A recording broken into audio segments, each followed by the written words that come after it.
¡Ahí va! La huella.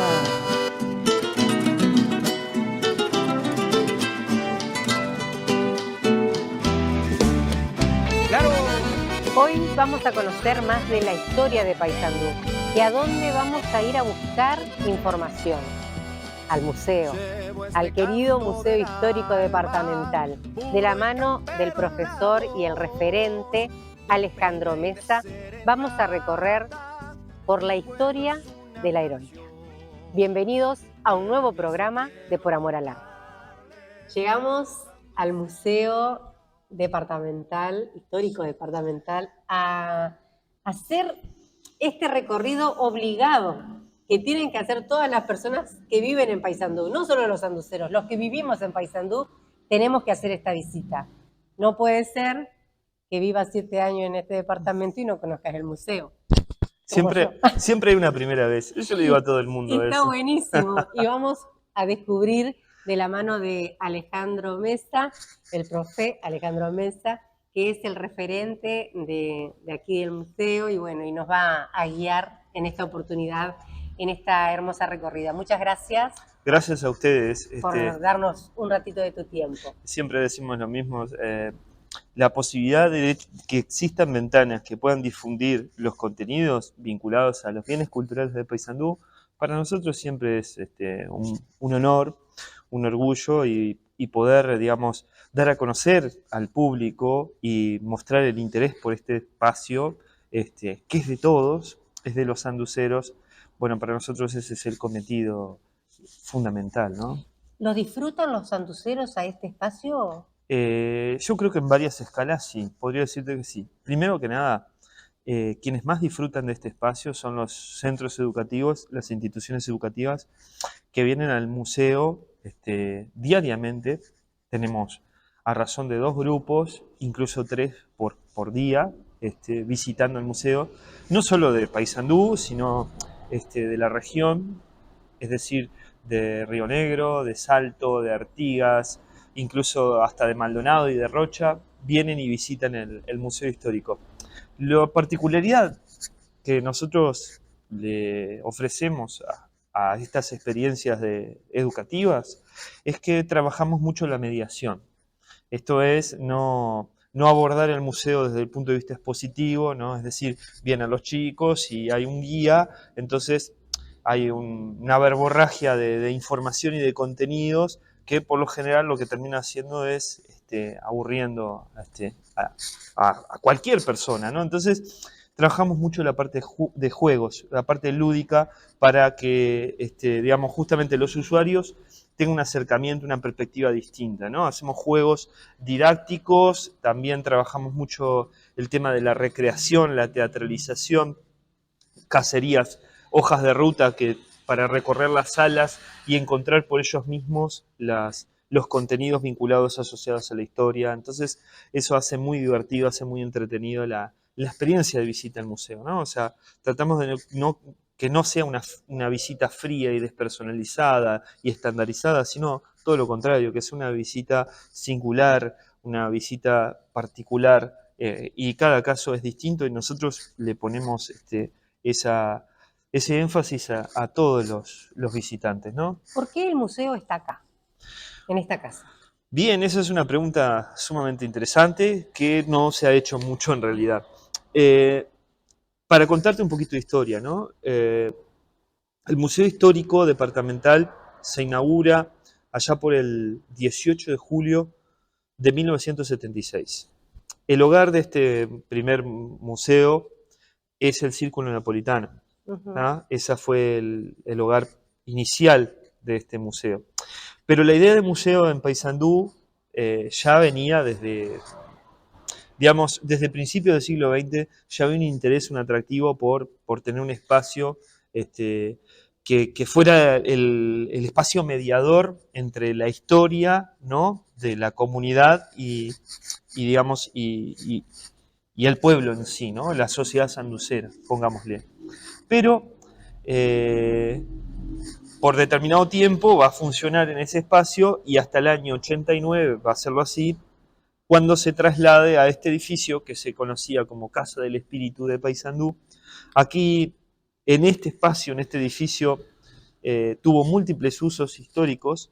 Este edificio que es Monumento Histórico Nacional, comenzó a funcionar allá por el año 1884 como un asilo maternal creado por las Hermanas del Huerto, un asilo para señoritas, una especie de internado, donde también se impartían clases para señoritas, por decirlo el término, usamos el término, la expresión de la época, Sí. clases que se impartían de costura, confección, lecciones de economía doméstica. Labores. Claro, toda esa, digamos, construcción cultural propia del Paysandú decimonónico, ¿no?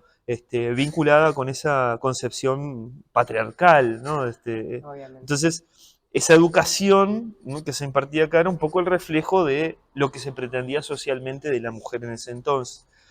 No obstante eso, lo importante es tener en cuenta que era un espacio de atención a las infancias, y eso ya es importante, ¿no? Esa es su primera hora, ¿no? Después este edificio fue otras cosas, se dieron talleres artísticos, ¿no? Por ejemplo, sabemos que estuvo Salvador Puig, que es uno de los referentes pictóricos más importantes que albergó Paysandú, y después fue una especie de casa de arte, hogar de arte, ¿no? Donde ensayaba el coro polifónico, donde hasta el mismo Álvar Colombo, otro gran referente del arte en Paysandú, en el caso de vinculado a lo que tiene que ver con la cerámica, uno de los mejores ceramistas de la región, también impartía clases acá. Después este espacio terminó como, digamos, cediendo al tiempo, por decirlo vulgarmente, y bueno, fue en el año 89 que se adquirió este edificio que pertenecía a la ANEP, ¿no? Se hace un comodato con la Intendencia y este edificio se transforma en Museo Histórico Departamental, Casa del Espíritu de Paysandú, ¿no? De alguna forma vinieron a unirse esos dos términos, ¿no?, para reflejar un poco esto que es el espíritu de Paysandú, esta búsqueda del espíritu de Paysandú. A partir de ese entonces funciona ininterrumpidamente la actividad museística en este lugar hasta nuestros días, ¿no? ¿Cómo se dividen las salas? ¿Va por temática? ¿Cómo es el orden del museo? Bien, eso es también una pregunta muy interesante y eso tiene que ver también con, voy a explicarlo desde un lugar metamuseístico, ¿no? Sí. Es decir, cuando nosotros nos planteamos museos históricos, nosotros lo que estamos haciendo son recortes de realidad, de realidades históricas. No podemos, es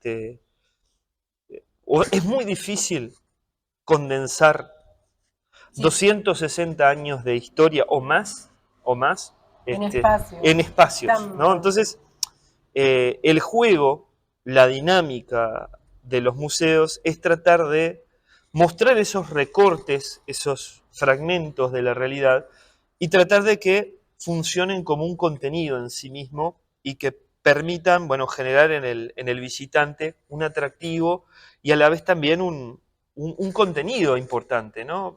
Entonces, nosotros tenemos dos salas de muestras permanentes, ¿tá? Una que se llama Paysandú, Territorios en Movimiento, que es la sala 1, ¿tá? Que tiene que ver con cómo se fue dando el proceso cultural de Paysandú. Desde los pueblos originarios, ¿no? Con la fuerte presencia del elemento jesuítico guaraní, ¿no? No nos olvidemos que al norte del Río Negro, la presencia cultural jesuítica es muy fuerte en estos territorios, o sea, eso también es un primer mito de la construcción del Estado-Nación que tiene que ver con que la esencia del Uruguay está en la base de la disputa, de la lucha de puertos, ¿no?, entre Buenos Aires y Montevideo, ¿no?, la creación de Montevideo Colonia, ¿no?, como esos dos centros urbanos que van a ser los que van a irradiar el proceso, digamos, de unificación de Estado-Nación, cuando en realidad estos pueblos al norte del Río Negro ya tenían tremendas interacciones con los pueblos misioneros jesuíticos.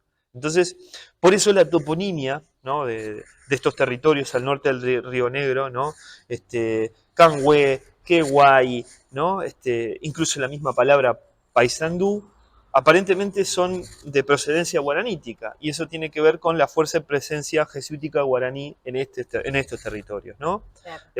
Vale decir que, por ejemplo, el río Uruguay le llamaban el río de los jesuitas, ¿no? O sea, de los padres jesuitas, porque este espacio de Paysandú era una especie de puesto paso, un puesto posta, que servía para, digamos, como una estancia cimarrona que alimentaba a los pueblos misioneros al norte, ¿no?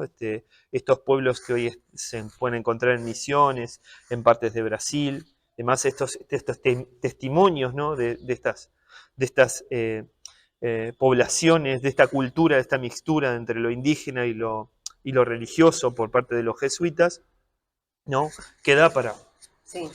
un documental, ¿no? Pero en esta ocasión no vamos a recortarlo.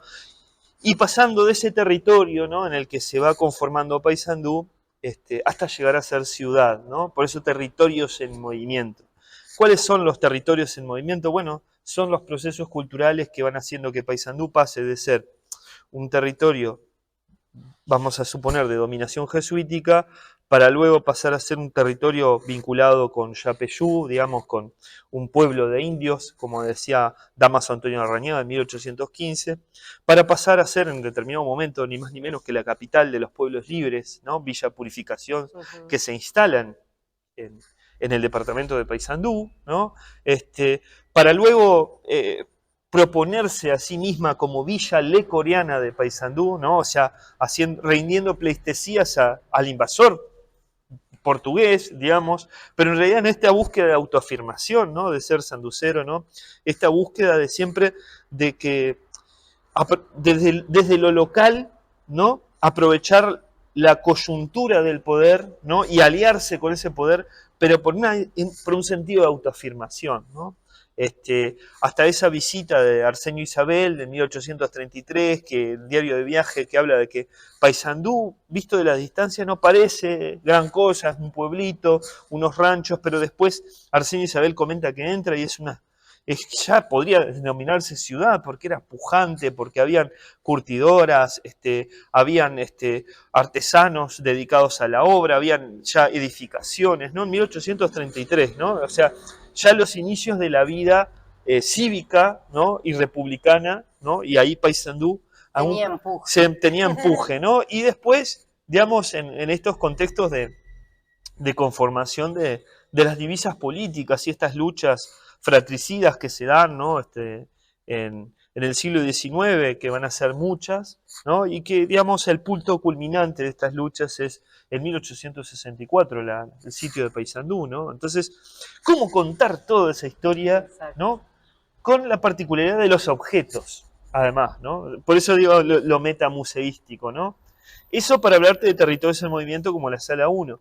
Después tenemos la Sala 2, que llamamos Paysandú desde la modernidad, que nos cuenta cómo se va Paysandú convirtiendo en ese, digamos, escenario de progresos, ¿no?, ese laboratorio en el cual van a surgir los saladeros primero, va a surgir una primera industrialización, porque también hay que derribar algunos mitos. Nosotros pensamos que el Paysandú industrial es el de la década del 40 en adelante, ¿no?, de la década del 40 y del 50, ¿no? Pero en realidad ya hay una primera industrialización a fines del siglo XIX, ¿no?, y son la presencia de los saladeros. Paysandú tiene 7 saladeros, ¿tá? Y los saladeros, al decir de Barranín Naún, mitad fábrica, mitad estancia, ¿no?, son estos primeros trabajos sistematizados, ¿no?, donde aparecen poblaciones que comienzan a conocerse, ¿no?, proletarios, por decirlo de una forma, empiezan a solidarizarse entre sí, y ahí se crea, por ejemplo, en la década del 70 del siglo XIX, una de las primeras sociedades gremiales del país, que es Paysandú, que es la sociedad La Protectora, ¿no?, o sea, una sociedad gremial para los trabajadores de saladeros. A su vez, Paysandú va a tener un espíritu de asociación, al decir, del historiador sanducero Setembrino Pereda, muy fuerte, ¿no? O sea, aparecen sociedades beneficencia. La primera, y una de las más emblemáticas, la Sociedad Filantrópica de Señoras, constituida allá por el año 1858, en la magistratura de Basilio Pinilla, ¿no? Entonces, estas mujeres, ese colectivo de mujeres, va a ser fundamental en la historia de Paysandú. Yo creo que no del todo dimensionadas en su recuerdo y en su memoria, ¿no? O sea, por todos los logros y los objetivos que se proponían, porque esta sociedad filantrópica de señores se trazaba un objetivo y conseguía lo que quería, ¿no? Por ejemplo, Paysandú supo tener el primer hospital del interior del país, el Hospital de la Caridad, obra de estas señoras, ¿no? Entre las que figuraba Manuela Marote de Raña, su presidenta, ¿no? Pero también en el ámbito educativo, la Sociedad Filantrópica de Señoras realiza este lugar, hace este lugar, o sea, este asilo maternal, piensa en estas infancias, ¿no? Qué lugar, qué cabida iban a tener estas infancias en este contexto, ¿no? Entonces, es súper interesante cómo aparecen estos modelos de colectivos, ¿no? Interactuando con la ciudad y haciendo la ciudad al mismo tiempo, en un contexto en el que la presencia del Estado era muy menor. ¿tá? Claro. Porque nosotros hoy vemos el Estado, ¿no? como algo muy sólido, ¿no? Como algo anquilosado, ¿no? Y que está dispersado en distintas partes, ¿no? No solo desde la recaudación de impuestos, sino, me refiero al tema de salud, de educación, viabilidad, calles, etcétera, etcétera. Pero en el siglo XIX no habían los mecanismos actuales de recaudación de impuestos, entonces había mucho trabajo solidario.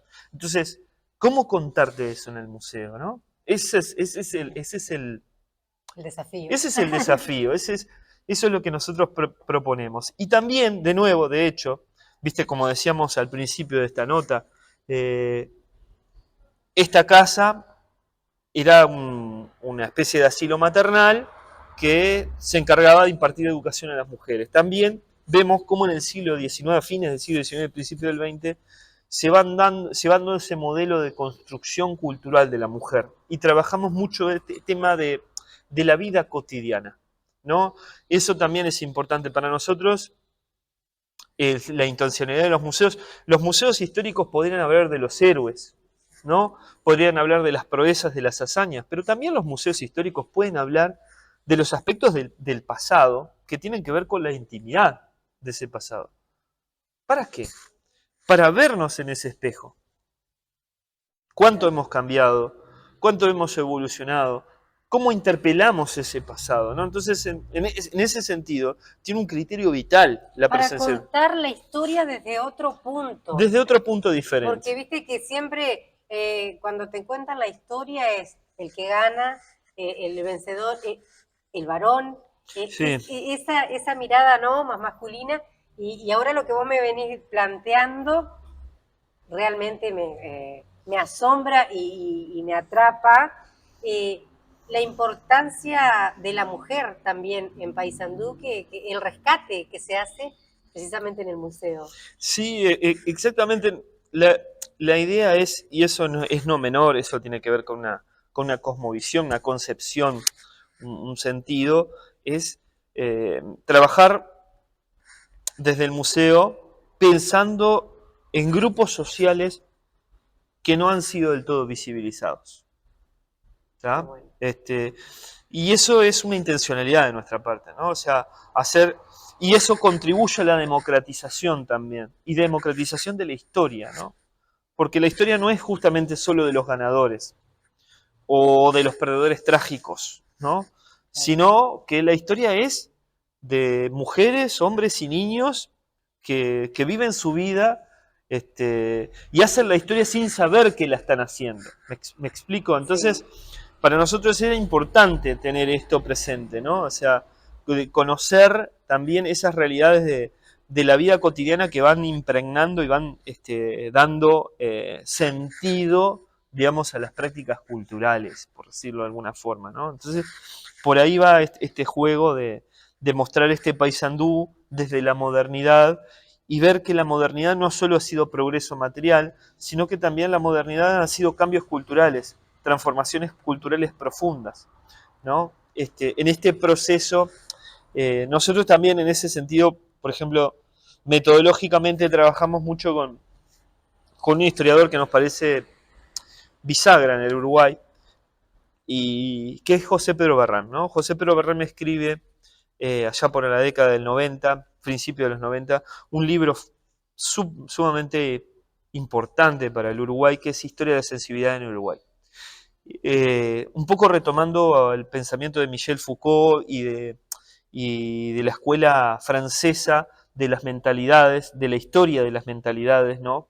Entrar en ese mundo de la historia de las mentalidades, Barrán lo lleva al terreno local o regional, ¿no? Estudiando el Uruguay, ¿no? Cómo se van dando esas transformaciones, esos procesos en los cuales pasamos de una sociedad bárbara, al decir de Sarmiento, ¿no? Ese ser salvaje, ¿no? Gauchesco, rural, a una mirada civilizada, una perspectiva civilizada o civilizatoria, ¿no?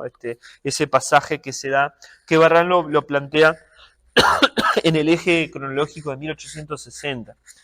Entre 1800 y 1860 tenemos una cultura bárbara, de 1860 en adelante, los cauces migratorios, la nueva mirada religiosa digamos, de la iglesia, los sectores conservadores, pero también los sectores progresistas, ¿no? Como los médicos en ese contexto, son los que van a transformar o van a labrar la cultura del Uruguay, ¿no? Nosotros queríamos entonces llevar esa experiencia de ese trabajo de Barrán al terreno museológico, ¿no? Y ver cómo con los objetos podemos contar esa historia, ¿no? Entonces, por ahí va este juego que estamos planteando aquí en el Museo Histórico. Y todo esto también tiene un lugar, el museo, donde arranca la historia de la gente, porque hay una sala para casamientos. Sí, arranca una historia para la gente, sin duda. O sea que realmente tiene esta particularidad donde la gente también aquí en el museo, en este marco, con tanta historia, comienza a escribir su propia historia. Sí, indudablemente, indudablemente. Así que, ¿cuánto tiempo hace que se hacen casamientos acá? Esto está desde el año 2022. Funciona la sala Pibel de Votos como sala de casamientos. Lo interesante de esto es que permite, digamos, justamente un público de repente que está enfocado en otra cosa, en una celebración, en recorrer ya y conocer parte de la historia de Paysandú. En ese sentido es una ventaja, digamos, por decirlo de alguna forma, ¿no? Es un acercamiento también de otra forma. De otra forma, ¿no? Pero los museos también, nosotros trabajamos con múltiples públicos, ¿tá? Con distintos públicos, no quedándonos de brazos cruzados, sino tratando de abrir las puertas y pensar en propuestas que sean atractivas para distintos grupos. En ese sentido, también otra de las características que tiene el museo es que tiene una sala de muestras temporales, o sea, el entrepiso ofrece muestras temporales que vamos cambiando de vez en cuando para justamente captar nuevos públicos, ¿no? Buenísimo. Bueno, ¿qué horarios tenemos para días y horarios para recorrer el museo? Bien, tenemos amplios horarios. Los museos, vamos a decir lo siguiente, están abiertos de martes a domingo. Eso quiere decir que los fines de semana pueden, o como un día como hoy, sábado, pueden venir al museo y conocer el espacio, ¿no? En familia, ¿no? Y los horarios de martes a viernes es de 11 a 17 y los días sábados, ¿tá? De 9 a 13 horas. ¿Tá? O sea, sábados y domingos de 9 a 13 horas son los horarios en los que el público puede venir y disfrutar y conocer las propuestas, que además no van a estar solos. Hay que decirlo también, tenemos referentes educativas, guías, que son absolutamente profesionales y que, bueno, ponen mucha alma en este trabajo apasionado que llevamos a diario de dar a conocer los bienes culturales de Paysandú. Muchas gracias. Por favor, a la orden. Y la verdad, un gusto de disfrutar este museo que tenemos aquí en Paysandú y que es una visita obligada para todos los sanduceros. Está bueno, me encantaría que vinieran en familia, que viniera con el abuelo, el nieto con el abuelo, o por qué no decir un día, ¿sabes qué? Hoy vamos a hacer algo, papá y mamá, con el niño, un fin de semana, ir al museo a recorrer y aprender todos, porque entre todos aprendemos de nuestra cultura. Muchas gracias. Gracias a ti. El tratamiento de la obesidad es el tratamiento que te mejora la expectativa de vida en años, y eso es real y está demostrado, que te disminuye el número de comorbilidades, de enfermedades crónicas no transmisibles, que te mejora la salud mental, que te mejora la salud sexual y reproductiva. Por eso es importante que se conozca que existe un tratamiento que es interdisciplinario, que es a seguimiento a largo plazo, que tiene éxito, que depende de vos y depende del equipo que estamos dispuestos a brindarte eso.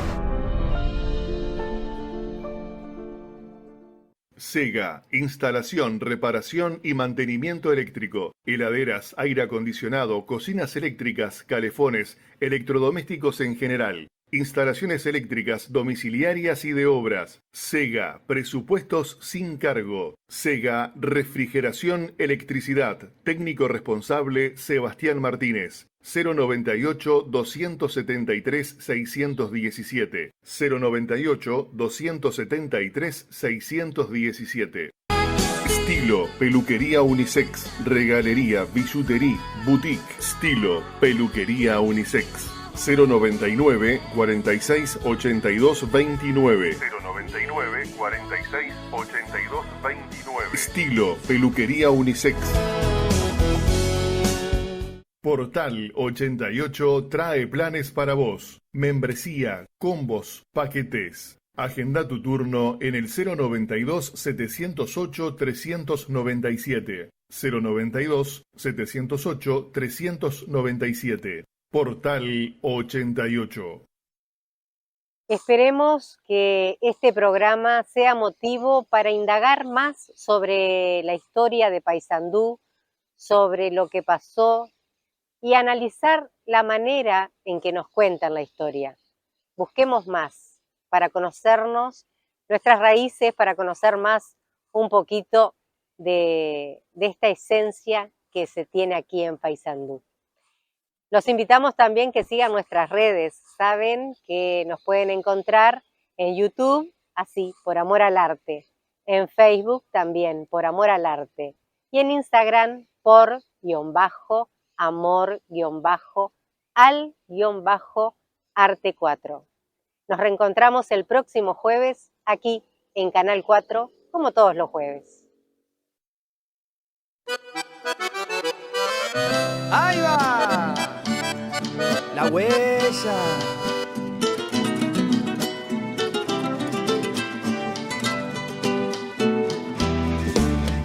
¡Claro!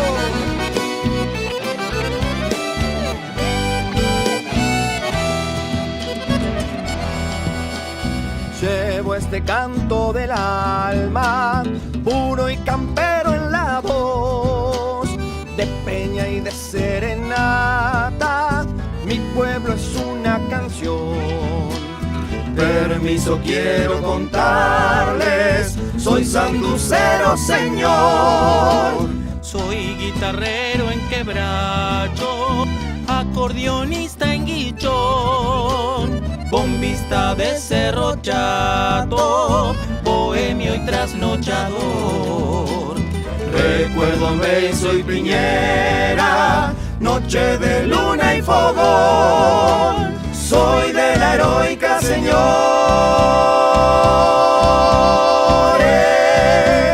Junto al Queguay soy feliz, donde se cruzan las aguas, recuerdo de Gurí, cantando hasta que amanezca, así yo quiero vivir.